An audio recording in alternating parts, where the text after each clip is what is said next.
তৃণমূল জমানায় বেড়েছে অনুপ্রবেশ, পাল্লা দিয়ে বেড়েছে ধর্মান্তকরণ, জমি দখলের মতো ঘটনা একের পর এক।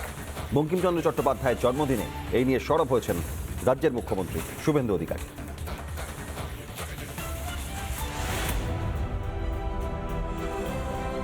এই খুলে থাকা সীমান্ত দিয়ে পশ্চিমবঙ্গে প্রবেশ করে শুধু পশ্চিমবঙ্গে ল্যান্ড জিহাদ, লাভ জিহাদ,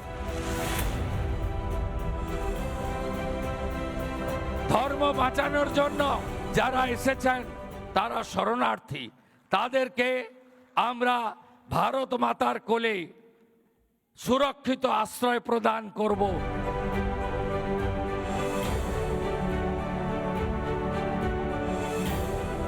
15 বছরের তৃণমূল জমানায় হুড়মুড়িয়ে বেড়েছে অনুপ্রবেশ, বেদখল হয়েছে জমি, চলেছে ধর্মান্তকরণ।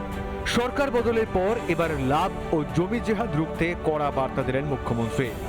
আমরা প্রথমেই পশ্চিমবঙ্গকে সুরক্ষিত করতে চেয়েছি। আমরা সীমান্তে প্রয়োজনীয় জমি বিএসএফের হাতে তুলে দিয়েছি। একই সঙ্গে সীমান্ত সুরক্ষায় জোর দেওয়ার বার্তাও দেন তিনি। এই খুলে থাকা সীমান্ত দিয়ে পশ্চিমবঙ্গে প্রবেশ করে শুধু পশ্চিমবঙ্গে ল্যান্ড জিহাদ, লাভ জিহাদ, ধর্ম পরিবর্তন এবং নানা ধরনের জিহাদি কাজের সঙ্গে যুক্ত হয়ে বাংলা তথা দেশকে দুর্বল করার চেষ্টা করেছে বা করছে, তাদেরকে হোল্ডিং স্টেশনে রেখে সরাসরি তাদের যেখান থেকে এসেছিল সেখানে ফিরিয়ে দেওয়ার ব্যবস্থা করেছি।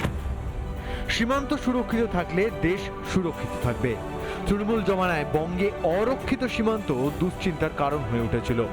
সরকার বদলের পর বিএসএফকে জমি হস্তান্তর হয়েছে, বসেছে কাঁটাতার।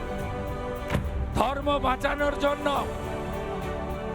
নিজের পরিচয়কে বাঁচানোর জন্য মাননীয় প্রধানমন্ত্রীর তৈরি করা সিটিজেনশিপ অ্যামেন্ডমেন্ট অ্যাক্ট সিএ এর অন্তর্গত হিন্দু সহ যারা এসেছেন তারা অনুপ্রবেশকারী নন।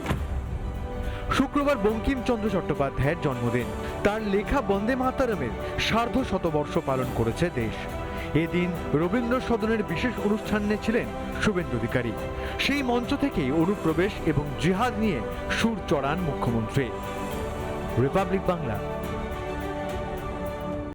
নানা ধরনের কন্টেন্ট দেখার জন্য লাইক করুন, শেয়ার করুন আমাদের ফেসবুক পেজ, সাবস্ক্রাইব করুন আমাদের ইউটিউব চ্যানেল। পাশাপাশি অন্যান্য ব্রেকিং নিউজের জন্য অবশ্যই চোখ রাখুন রিপাবলিক বাংলায়।